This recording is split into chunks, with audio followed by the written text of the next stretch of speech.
à tous et bienvenue dans Sinosphère, votre magazine consacré à la Chine. Cette semaine, Sinosphère est consacrée à l'art contemporain chinois.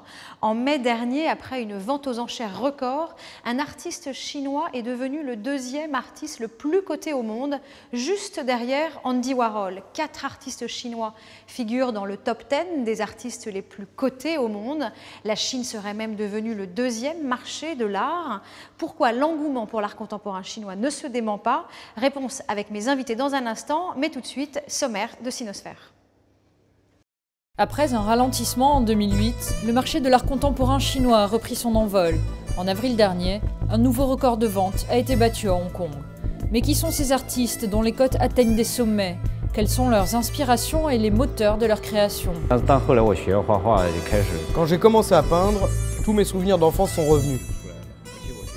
Je trouve que la culture populaire traditionnelle et la modernité ont beaucoup de points en commun. Le développement de l'art contemporain chinois a entraîné la naissance d'une nouvelle économie. Qui sont les acteurs de ce marché en plein essor? D'où viennent ces collectionneurs qui dépensent des millions dans les salles de vente? Que les prix de l'art contemporain chinois soient tirés à la hausse, c'est inévitable. Si ce sont des œuvres intéressantes, le prix montera, c'est normal. Moi, je considère que les prix sont encore trop bas, ils devraient encore monter. Entre création artistique et influence du marché, quel est l'avenir de l'art contemporain chinois? Et nous voilà de retour sur le plateau de Sinosphère au musée Guimet en compagnie de mes deux invités. Aurélia Chabria, bonjour. Bonjour. Vous êtes spécialiste de l'art contemporain asiatique chez Christie's. Et Antoine Barrère, bonjour. Bonjour. Vous êtes galériste spécialiste également de l'art asiatique. Merci à tous les deux. On va parler de la cote de ces artistes chinois. Et on va tout de suite direction Pékin. Nous allons regarder ensemble un reportage signé Séverine Bardon et Manuel Rambaud. Événements incontournables des week-ends pékinois, les vernissages réunissent le Gotha de l'art contemporain local. Artistes et journalistes, galeristes et critiques d'art, chinois et étrangers, entre brochettes et verres de rouge, l'enthousiasme est de rigueur. Je trouve qu'il y a un grand potentiel de créativité, énorme, et ça va très vite. Il y a beaucoup d'énergie, il y a beaucoup d'imagination, et ils arrivent à un niveau où ils seront capables de révolutionner l'histoire de l'art. Le héros de la soirée, Feng Zhongtie, se plie de bonne grâce aux mondanités d'usage. L'artiste, qui a percé dans les années 2000, est aujourd'hui un habitué de ces exercices de séduction, une stratégie de communication qui a porté ses fruits. Feng Zhongtie est un artiste très influent. Tout d'abord, ses œuvres sont intéressantes, et puis il bénéficie aujourd'hui d'un contexte favorable. Il a réussi à rassembler tant de gens importants ici ce soir. Cela fait aussi partie de la beauté des œuvres de cet artiste. Les vernissages sont devenus des temps forts de la vie sociale pékinoise. Pourtant, cette visibilité de l'art local est récente. Bérénice Angrémy, commissaire et critique, rappelle que les premiers pas de la création chinoise contemporaine ont été chaotiques. Le développement de l'art contemporain en Chine n'a que 30 ans. 30 ans dont à peu près 15 à 20 ans passés underground, c'est-à-dire non ouverts au public. Depuis l'an 2000, les artistes et leurs œuvres ont perdu ce côté sulfureux. La montée en puissance du désormais célèbre quartier de Dashanze a tiré leur développement avant de devenir le vecteur de leur institutionnalisation. Les autorités à différents niveaux maintenant investissent dans des structures d'art contemporain, des musées, ce qui n'était pas du tout le cas il y a 10 ans, et investissent aussi dans certains événements parce qu'ils savent qu'ils peuvent en tirer des avantages, pas seulement d'image et de visibilité de pays progressistes et en avant devant tout le monde, mais aussi économiques. L'art contemporain est devenu une vitrine de la Chine moderne. Du coup, la reprise en main des autorités se fait parfois sentir.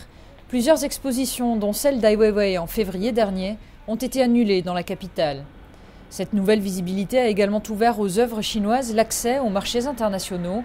Comme l'explique le critique Huang Du, ces opportunités commerciales ont modifié la créativité des artistes. Aujourd'hui, l'utilisation de Mao Tse-tung répond surtout à des logiques commerciales. Il ne s'agit plus d'une critique sociale. La Chine est devenue une société ouverte, du coup l'art est très lié au marché. L'utilisation de Mao est maintenant un argument commercial, ce n'est plus contestataire.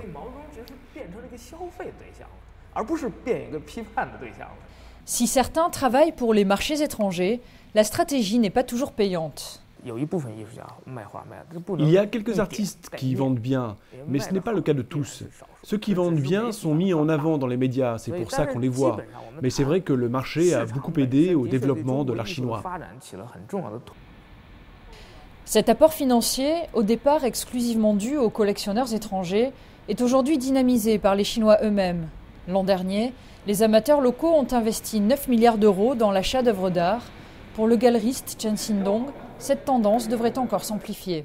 De plus en plus de Chinois qui commencent à acheter le propre art et comme ils sont enrichis, aussi redécouvrir cette valeur de la création, de la culture, ça se joue aussi.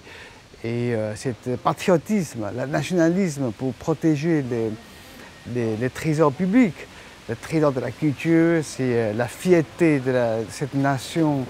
Soutenus par les marchés étrangers et les collectionneurs nationaux, les artistes chinois ont le vent en poupe. Pour certains, la vie est devenue confortable, même si pour Feng Zhongtie et les peintres de sa génération, l'opulence n'a pas toujours été au rendez-vous.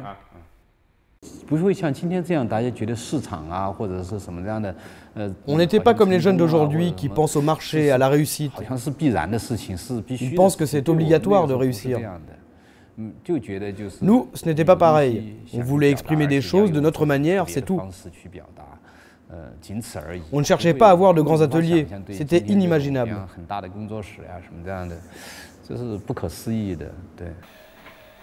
Aujourd'hui, Feng Zhongtie est représenté par des galeries du monde entier.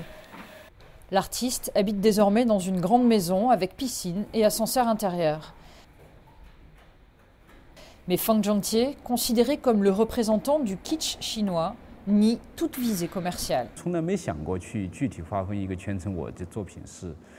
Je ne me suis jamais posé la question de savoir pour quel type de public je travaillais. Je ne peins pour personne. Enfin, si c'était pour quelqu'un, ce serait pour moi. Le public, c'est très varié. C'est une idée très abstraite. L'art doit avoir des points de contact avec le public. Il faut qu'il puisse toucher le public, lui apporter quelque chose. Mais on ne peut pas s'attendre à ce que l'art soit compris par tout le monde.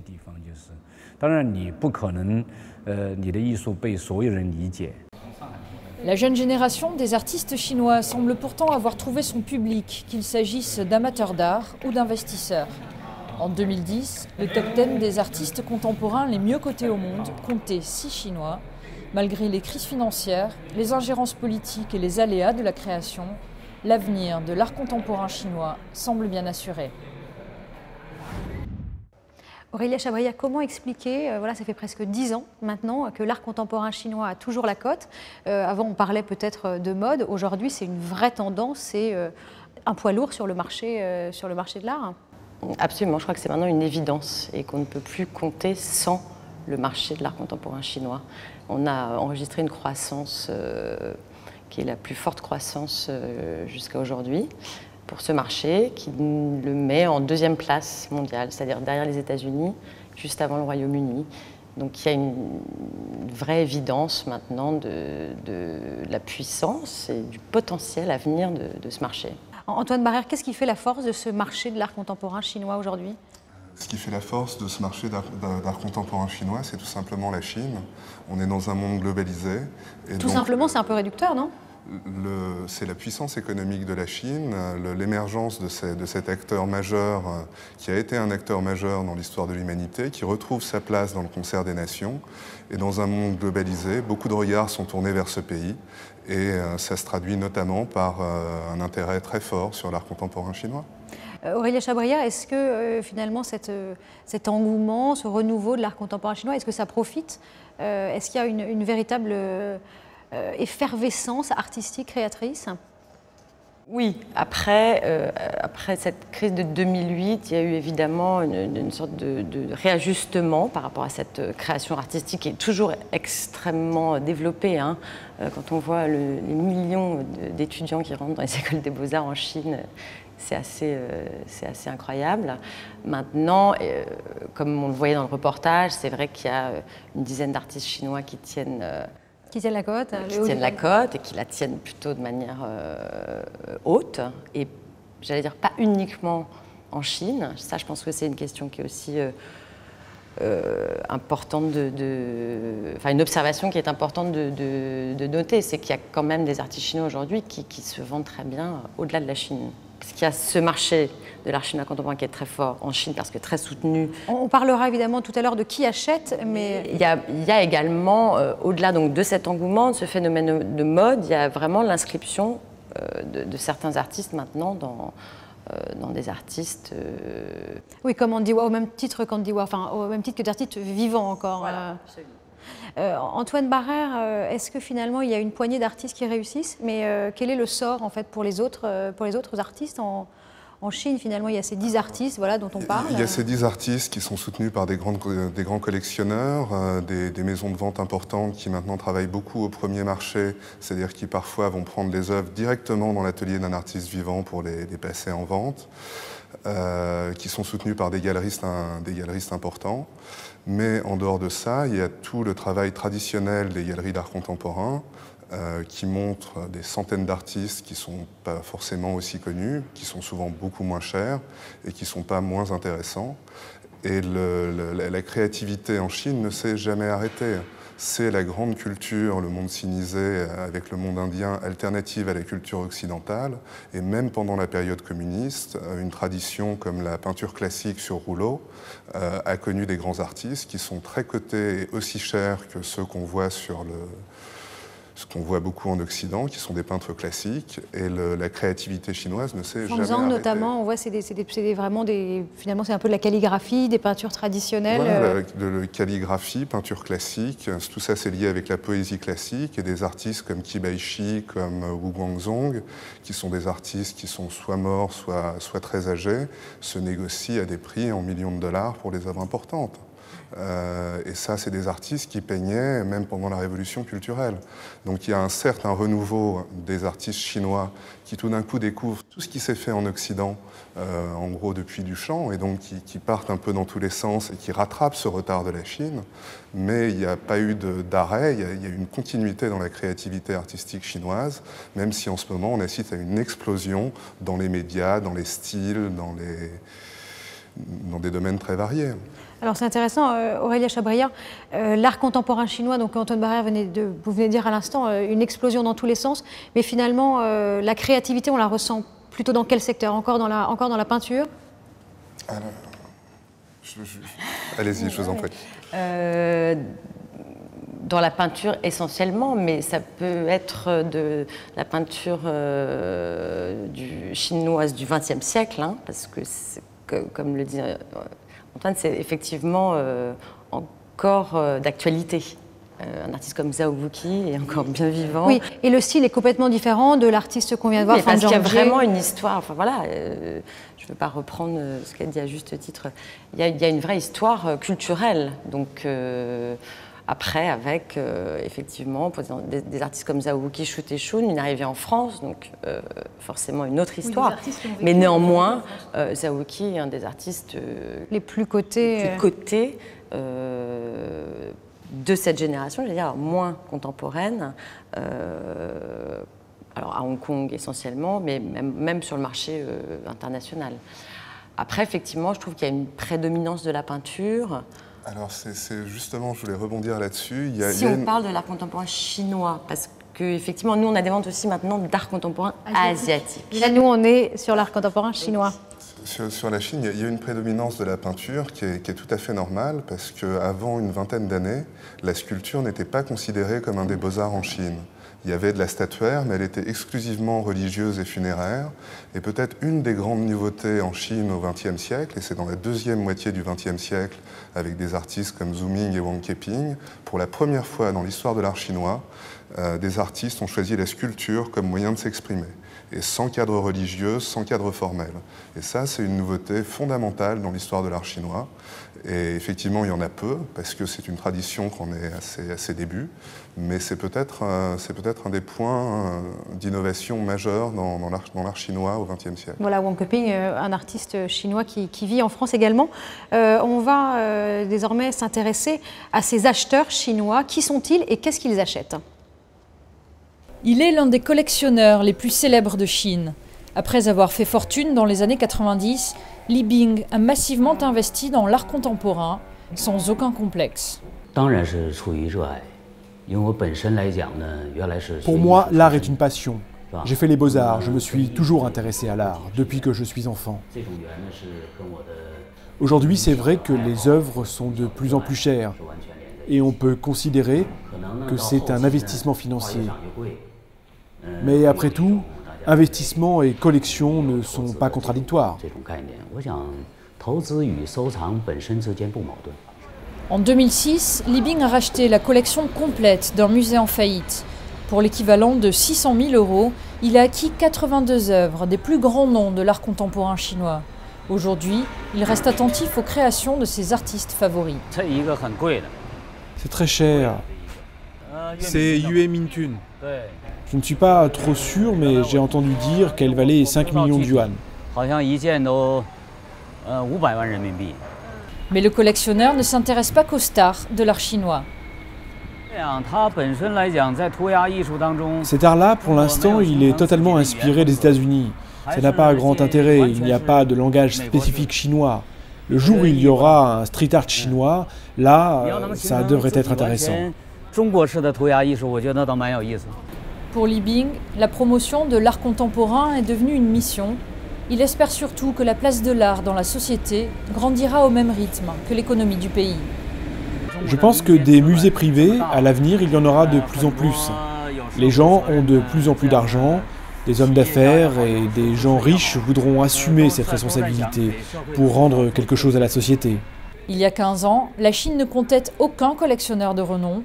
Aujourd'hui, les enchères internationales misent sur les acheteurs chinois pour doper leurs ventes. Aurélia Chabriat, on vient de voir dans ce reportage l'exemple d'un riche chinois, collectionneur. Finalement, aujourd'hui, ce sont eux qui tirent la cote des artistes chinois? C'est eux qui la tiennent, qui la soutiennent.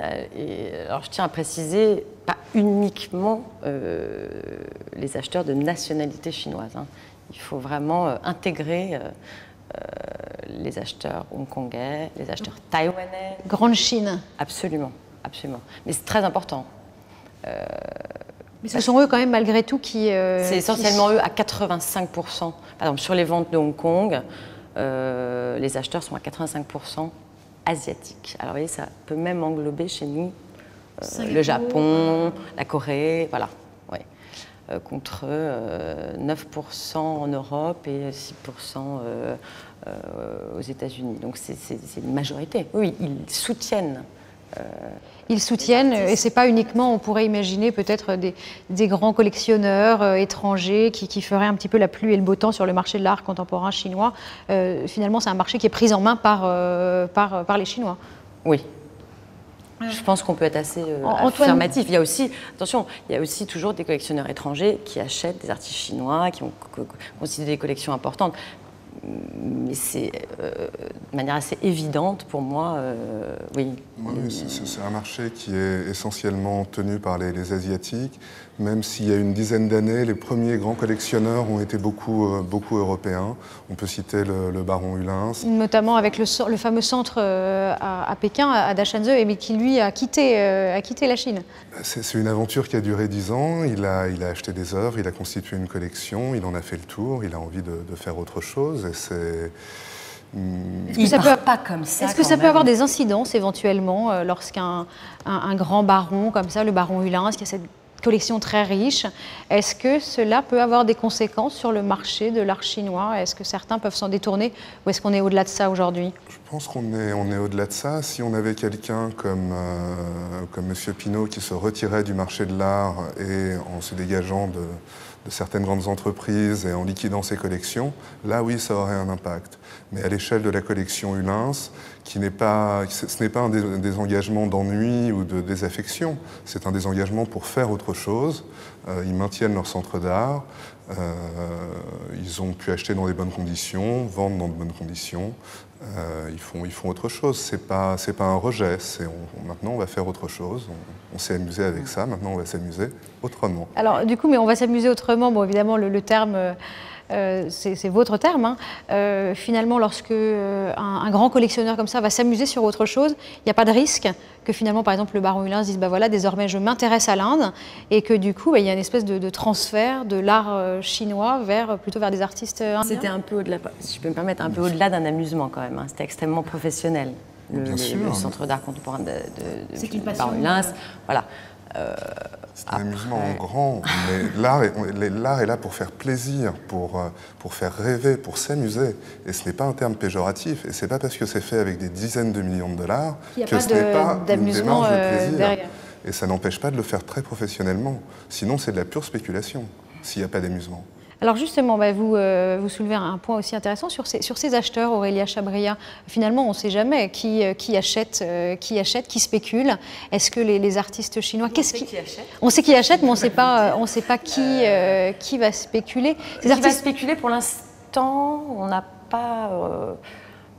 on a un recul qui est encore trop petit par rapport à ça. Et il y a... Oui, il y a des acheteurs chinois qui revendent et qui... Il n'y en a pas tant que ça pour l'instant. Ils sont plutôt dans une phase de construction de collection. Une constitution de collection. Malgré les prix assez fous réalisés, on pourrait effectivement se dire, c'est pas possible, il y a un objectif de spéculation. Il y en aura sûrement un, mais pour l'instant, ça reste assez raisonnable, je trouve. Donc en fait, finalement, les œuvres sont achetées et ne sont pas immédiatement revendues Non, c'est un peu différent dans le process de ce qu'on peut voir plus sur des marchés internationaux. Et parce que la qualité des œuvres aussi est quand même très importante.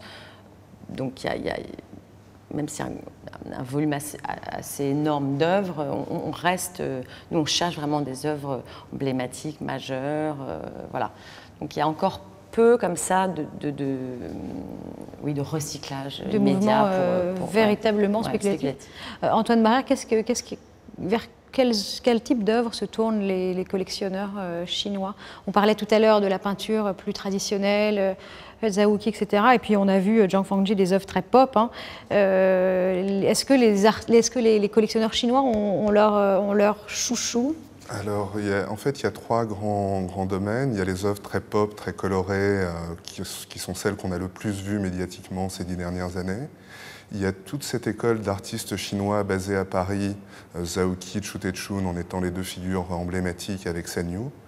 Et vous avez la peinture classique chinoise. La peinture classique chinoise a toujours été collectionnée en Chine, le marché reste très local.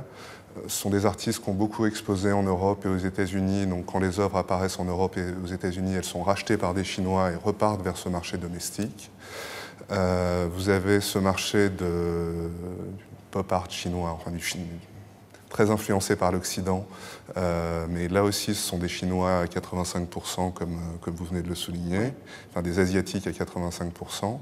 Et pour toute cette école de Paris, il y en a très peu en Asie, donc ils sont à la fois cotés en Europe avec une vraie demande, et la montée des prix est liée au fait que les grands collectionneurs asiatiques ont un petit peu raté ce marché ces 20 ou 30 dernières années. Donc essayent de racheter à tout prix. Essayent d'en avoir. Voilà. Ce sont des œuvres qui est très vraiment chères. le cas pour Zhaoqi et pour Xu San Techun, Yu. San Yu qui est mort en 66. Hein, donc, alors que Zhaoqi... Donc aujourd'hui, tout le monde se bat pour les racheter.